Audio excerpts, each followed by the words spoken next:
बिस्मिल्लाहिर्रहमानिर्रहीम। अस्सलाम वालेकुम स्टूडेंट। हम लिवरेज का चैप्टर डिस्कस कर रहे थे। टेबल ऑफ कंटेंट में देखते हैं तो हम इस चैप्टर में प्रीवियस वीडियोस के अंदर introduction of this chapter, break even point, operating leverage, financial leverage discuss कर चुके हैं और इस वीडियो के अंदर हमने टोटल लिवरेज, जिसको हम कंबाइंड लिवरेज भी कहते हैं, वो डिस्कस करेंगे। तो कंबाइंड लिवरेज डिस्कस करते हैं जी। तो सबसे पहले डेफिनेशन देखते हैं।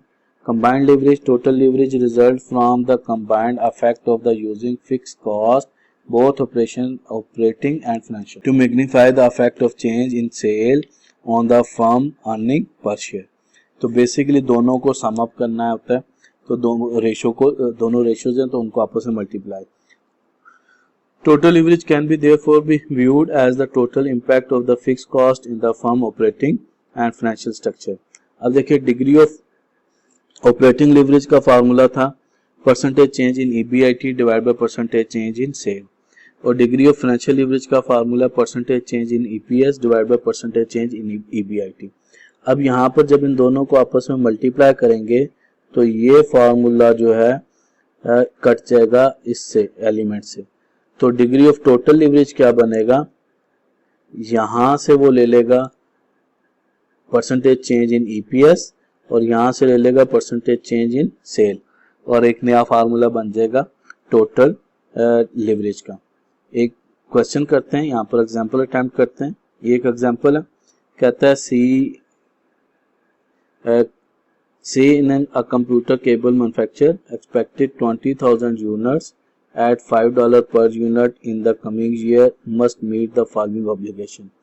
वेरिएबल ऑपरेटिंग कॉस्ट उसने दे दीजिए आपको $2, फिक्स ऑपरेटिंग कॉस्ट दे दी 10,000, इंटरेस्ट दे दिया 20,000, प्रेफर्ड स्टॉक डिविडेंड दे दिया 12,000, फर्म 40% टैक्स ब्रैकेट है और नंबर ऑफ कॉमन शेयर दिए हैं 5,000। और नीचे क्या दिया, कहता है कैलकुलेट करें सेल ऑन 20,000 यूनिट्स पे एंड 30,000 यूनिट्स पे। तो पूरी स्टेटमेंट बनानी है आपको। तो ये फॉर्मेट है हमारे पास स्टेटमेंट का, इसमें हम डेटा पुट कर देते हैं। हमने किस किस यूनिट्स पे निकालना है, 20,000 एंड 30,000। तो यहाँ पर हम दो यूनिट्स लिख लेते हैं। सबसे पहले हमारे पास हैं जी 20,000 यूनिट्स, और उसके बाद हमारे पास सेकंड है जी, ये आपके पास 20,000 यूनिट्स आ गए, और उसके बाद सेकंड है हमारे पास 30,000 यूनिट्स। ठीक है जी, ये हमारे पास आ गए। उसके बाद हमें क्या चाहिए था, यूनिट्स के बाद हमें कैलकुलेशन करनी है। सबसे पहले रेवेन्यू का फॉर्मूला दिया हुआ है, सेल यूनिट्स को मल्टीप्लाई करना है 5 से, तो 20,000 30,000, तो एक जीरो ज्यादा आना है जी। सबसे पहले 20,000 को मल्टीप्लाई किया हमने जब 5 से, तो 5 से मल्टीप्लाई करेंगे तो हमारे पास टोटल रेवेन्यू जो आएगा वो आएगा 100,000, और जब 30,000 को मल्टीप्लाई करेंगे तो ये आ जाएगा 150,000। अच्छा, उसके बाद वेरिएबल कॉस्ट, तो वेरिएबल कॉस्ट का ये फार्मूला है, क्वांटिटी को 2 से, तो 20,000 को किया तो ये आ जाएगा 40,000, और ये आ जाएगा 30 को जब उससे किया तो ये आ जाएगा 60,000। फिक्स कॉस्ट उसने दी हुई है क्वेश्चन के अंदर, और फिक्स कॉस्ट दी हुई थी उसने 10,000, तो ये 10,000 पुट करेंगे, 10,000 इधर आ गई और 10,000 इधर आ गई, और यहाँ पर हम क्या निकाल लेंगे, ईबीआईटी। तो 40 प्लस 10 50, 100 में से 50 गया तो यहाँ पर आ गया 50,000 ईबीआईटी। 150 में से 60 प्लस 10 70, 150 में से 70 गया तो ये आ जाएगा 80,000। ये हमारे पास ईबीआईटी कैलकुलेट हो गया। अब हमारा सेकंड हमारे पास था ईबीआईटी से ईपीएस तक। तो सबसे पहले इंटरेस्ट की अमाउंट भी उसने क्वेश्चन में गिवन थी, 20,000 इंटरेस्ट था और डिविडेंड दिया था 12,000। तो सबसे पहले इंटरेस्ट पुट करेंगे, तो 20,000 इधर आ गया, ठीक है जी, और 20,000 इधर आ गया।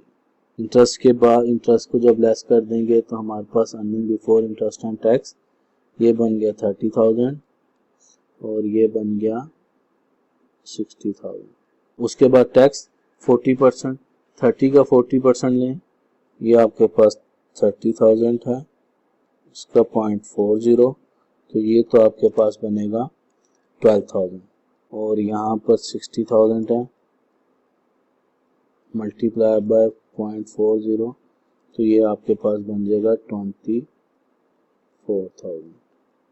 अच्छा उसके बाद हमारे पास ये आ जाएगा आफ्टर टैक्स, तो 30 में से 20 गया तो ये 18,000, ये 18,000 आपके पास आफ्टर टैक्स आ गया और यहाँ पर जब किया तो ये आपके पास बनेगा 36,000।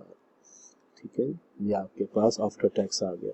उसके बाद इसमें से हमने प्रेफर्ड स्टॉक डिविडेंड तो वो भी उसने दिया हुआ था 12,000 का, तो वो भी डायरेक्ट 12,000 लेस कर देंगे, इसमें से 12,000 वो लेस किया और इधर से भी 12,000 लेस किया। तो यहाँ से लेस किया तो earning available for common stock वो आ गई आपके पास 6,000 और यहाँ पर आ जाएगी आपके पास 24,000 ये आ गई। अब अर्निंग पर शेयर के लिए इसको हमने क्या करना है, इनको हमने डिवाइड कर देना है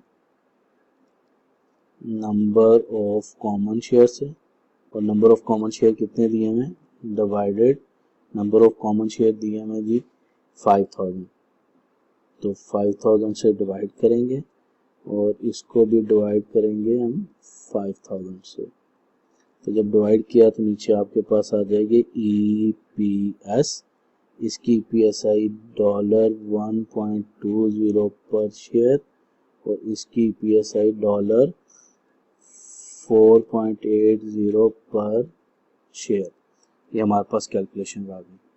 अब हम अगर इनको कैलकुलेट करना चाहें तो हमें ये पता है कि यहाँ अगर हम इन दो को आपस में कंपेयर करेंगे तो हमारे पास आएगी डिग्री ऑफ, यहाँ से यहाँ तक अगर करेंगे तो डिग्री ऑफ ऑपरेटिंग लीवरेज, और अगर हम इसको और इसको आपस में अगर हम EBIT को EPS से कंपेयर करेंगे तो ये हमारे पास आएगी डिग्री ऑफ फाइनेंशियल लीवरेज, और अगर हम सेल को डायरेक्ट EPS से करेंगे तो हमारे पास आएगी डिग्री ऑफ टोटल लीवरेज।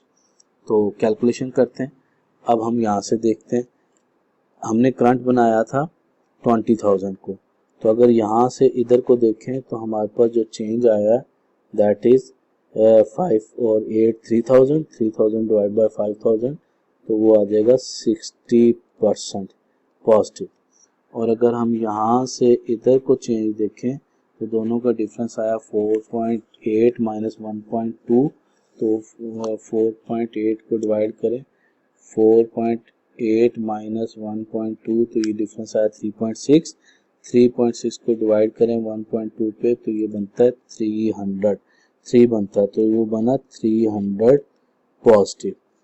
अब अगर इसको हम फार्मूलों में पुट करते हैं तो डिग्री ऑफ ऑपरेटिंग लीवरेज का फार्मूला क्या था, डिग्री ऑफ ऑपरेटिंग लीवरेज का फार्मूला परसेंटेज चेंज, सेल की परसेंटेज रहेगी, तो यहाँ से यहाँ पर देखें तो 10,000 का मतलब है कि ये चेंज आ रहा है इसमें 10,000 डिवाइड बाय 20 तो ये आ गया आपके पास 50% पॉजिटिव।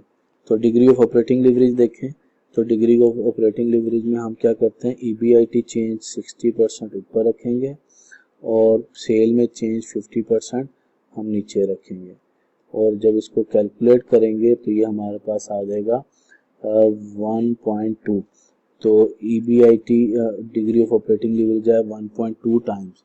इट्स मीन कि अगर सेल में हम 1% चेंज करेंगे, $1 का चेंज करेंगे तो नीचे हमारे पास $1.2 का चेंज आएगा। या आप सिंपल वर्ड में कह सकते हैं अगर हम ऊपर 10% का चेंज करेंगे तो 0.2 में 20% चेंज आ जाएगा, 1.2 टाइम्स ज़्यादा आएगा। उसके बाद अगर हम यहाँ पर डिग्री ऑफ फाइनेंशियल लीवरेज निकालना चाहें तो डिग्री ऑफ फाइनेंशियल लीवरेज का फार्मूला था हमारे पास परसेंटेज चेंज इन EPS, वो हमारे पास आया 300 divide by percentage change in EBIT, वो था हमारे पास 60, इसको अगर हम डिवाइड करते हैं तो ये हमारे पास बन रहा है 5.0, तो इट्स मीन 5 टाइम्स ज़्यादा। कि जो EBIT में चेंज आएगा उससे 5 टाइम्स ज़्यादा चेंज जो है EBIT के अंदर EPS के अंदर आएगा।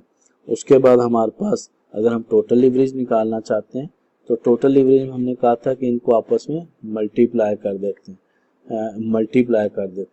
तो मल्टीप्लाई करें तो यहाँ पर हम फार्मूला लिख लेते हैं डिग्री ऑफ टोटल लीवरेज का, और उसका फार्मूला क्या था कि हम से EPS को ऊपर रखेंगे, तो EPS है हमारे पास 300% और सेल को हम नीचे रखेंगे, वो थी 50%। जब इसको डिवाइड करेंगे तो ये आ जाएगा 6 टाइम। इट्स मीन कि हमारे पास अगर सेल में चेंज आता है तो EPS उससे 6 टाइम ज़्यादा चेंज होगी। सेल में अगर $1 का इंक्रीज आता है तो EPS के अंदर $6 का इंक्रीज आएगा। तो ये बहुत बड़ा बेनिफिट है, हाई रिस्क, लेकिन रिस्क भी ज़्यादा है, क्योंकि अगर $1 से सेल कम होगी तो आपका EPS भी $6 से डिक्रीज हो जाएगा। तो ये था हमारे पास टोटल लीवरेज। अगर हम इसको इन फार्मूलों से कैलकुलेट कर लिया हमने, अगर हम सिंपल हमारे पास देखें, ये तो फार्मूला यूज होगा जब हमारे पास टोटल में 2 में वैल्यू होगी, जिस तरह हमने ऊपर कैलकुलेशन की। अगर हमारे पास सिंगल वेरिएबल का डेटा दिया है तो फिर हमें ये टेबल यूज करना पड़ेगा। इस पे भी डेटा पुट कर देते हैं। सबसे पहले उसने कहा कि पुट करेंगे क्यू था हमारे पास 20,000 के बाद 5 - 2, नीचे हमारे पास आ गया नीचे आया 20,000, क्यू आया 20,000 और 5 - 2 माइनस फिक्स कॉस्ट थी हमारे पास 10,000 माइनस आई था हमारे पास 20,000 और माइनस करेंगे हम लोग यहाँ पर ब्रैकेट लगा के डीपी था हमारे पास 12,000 और उसको मल्टीप्लाई करेंगे 1 डिवाइड बाई 1 माइनस 0.40। तो जब हम ये कैलकुलेशन करेंगे तो हमारे पास ऊपर जो वैल्यू आ रही है वो आ रही है 60,000 की, और नीचे जो वैल्यू आ रही है वो आ रही है 10,000 की, और इसको जब कैलकुलेट करेंगे तो ये हमारे पास आया 6, और दूसरे फार्मूले से भी 6 टाइम्स ही निकला था। और तीसरा तरीकाकार क्या था हमारे पास कि इन दोनों को अगर मल्टीप्लाई कर दें तो डिग्री ऑफ ऑपरेटिंग लीवरेज जो था हमारे पास क्वेश्चन में, डिग्री ऑफ ऑपरेटिंग लीवरेज निकला था 1.2 और डिग्री ऑफ फाइनेंशियल लीवरेज था 5। तो डेटा पुट कर देते हैं और चेक कर लेते हैं। 1.2 मल्टीप्लाई बाय 5, तो 5 को मल्टीप्लाई करें 1.2 से तो ये आपके पास आ रहा है 6 डिग्री ऑफ टोटल लीवरेज। तो ये हमने डिग्री ऑफ टोटल लीवरेज भी निकाल लिया। जज़ाकल्लाह, अल्लाह हाफिज़।